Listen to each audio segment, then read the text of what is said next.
I really feel like I need to talk about this movie. Um, I'm gonna give you my opinion on this movie. I'm gonna tell you what I think the movie is trying to say, and some of you may or may not agree with me or like what I have to say about it. But I'm gonna tell you the movie. To me, the glasses represent cannabis, and also the money in the movie is it's manipulating people to believe that the money is God. Okay, there's another thing in there in this movie. The other thing about the movie is that there's this kind of hidden plan that's going on behind the scenes, that there's these groups of other people, and they've lost so much of their humanity.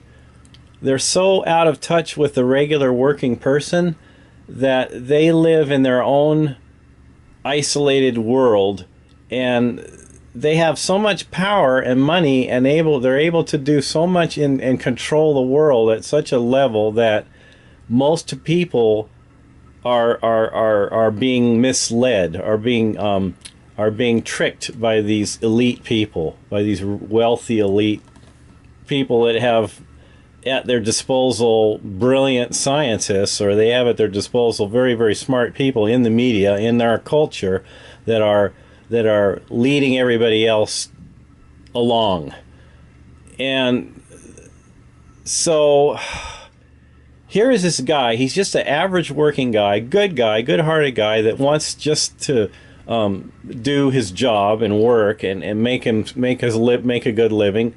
And he runs across another group of people that are like, they're awake and they're really aware of what's going on in the world, and he finds the glasses, which is the marijuana, which I think is marijuana, and it opens his eyes, and he's able to see he's able to really look at everything from a clear vision and see the world as it really is, to be unbrainwashed enough to take in what's really going on around him, and see it for what it is. And that's my opinion on this movie. But if any of you out there have not seen this movie, the whole movie, try to get it and rent it, or buy it, or find it at your library and watch it, or even watch parts of it. I'll put links to parts of the movie on this video.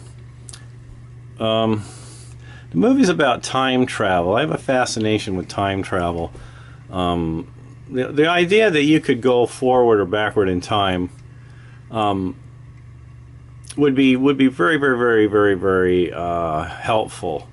The only movie on here that I think has any potential possibility of even coming close to a time travel situation wouldn't be actually physically anyone traveling in time. It would be communication from the future, or communicating at another kind of physical way through in time and space. So what happens in this movie, which is pretty good, he's able to communicate with his dad in the past on an old radio set, and there's something happens in the sun, and it allows the radio waves to pass through into the future to him, and he's able to pass radio signals back into the past. If you haven't seen this movie, it's a really good movie, but I think that's close to what time travel could be. If you could travel in time, if you could send a signal into the future, or if you could send a signal to the past using a special machine, if you had built a machine that was calibrated to be you could send a signal back to where you first built the machine, and the machine in the future could send a signal back in time, using some kind of quantum tunneling or something. That would be a really amazing thing. This other movie here is kind of weird. This is the 13th Floor, and this deals with a simulated reality.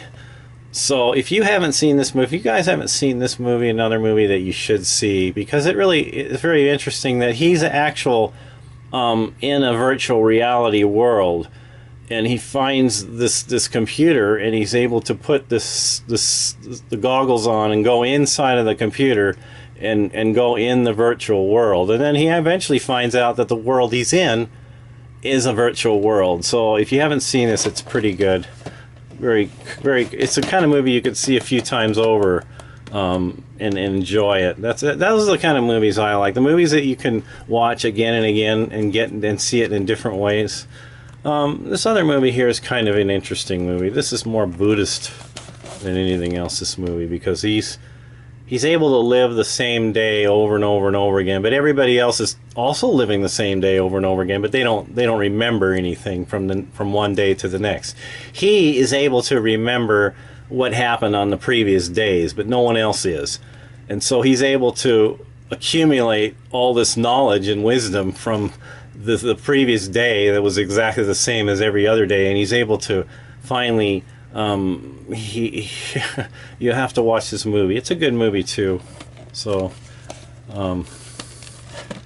that's pretty much my time travel movies. And then I have some thriller, psychological thriller, and I have some movies about money, about thieves and con people, and gangster movies and science fiction movies here. This is a interesting movie here where she's able to where they're able to hack into the system and they ruin her reputation. They take her credit, destroy her credit, destroy her identity, steal her house from her, steal her job, and she takes on another person's name, and then her name is being used by somebody else. So that's a good movie.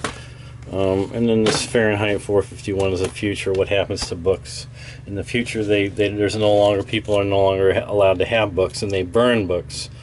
And what happens is people, they dedicate themselves to memorizing single books. So every person that's in the cult has a book that they know by heart. That's kind of an interesting part of that movie. The Island is another movie that's if you haven't seen that one, it's pretty good too. It's a future scenario where they clone people and harvest their organs. And robots and artificial intelligence is another thing that fascinates me also, because I think that in the future it's possible that there could be an artificial intelligence. That they could make artificial humans, or people could build a machine that could feel. That could become aware of itself, alive, if it was a sophisticated enough machine. And those machines could serve humans, but we don't know if they turn on us. They could, or if they could be like this, like this movie with Robin Williams, where he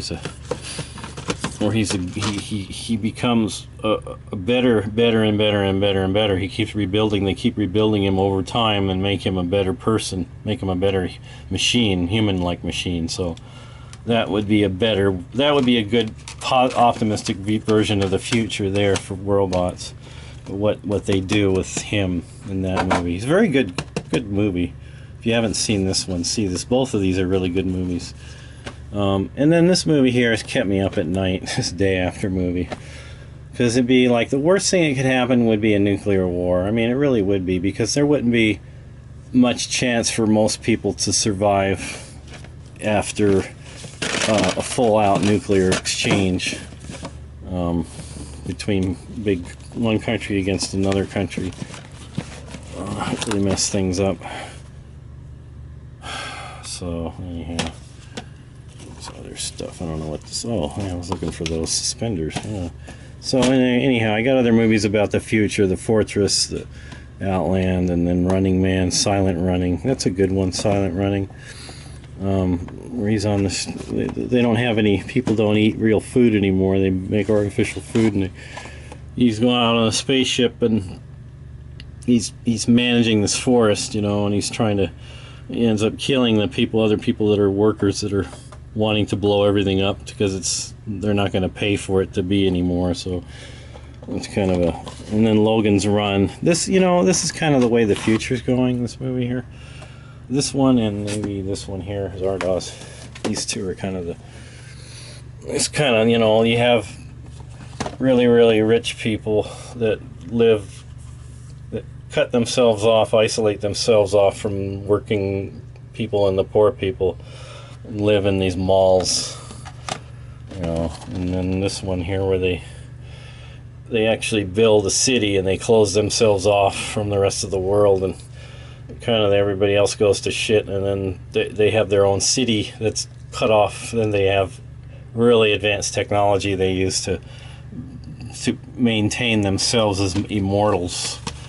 If you haven't seen this movie, it's pretty good. It's it's kind of an artsy movie too, but it's the ideas in the movie are the story is good, you know, and everything else, acting and story. But there's not, you know, a ton of special effects, but it's dated, but for special effects. But it's a good movie for the ideas that are shown in the movie.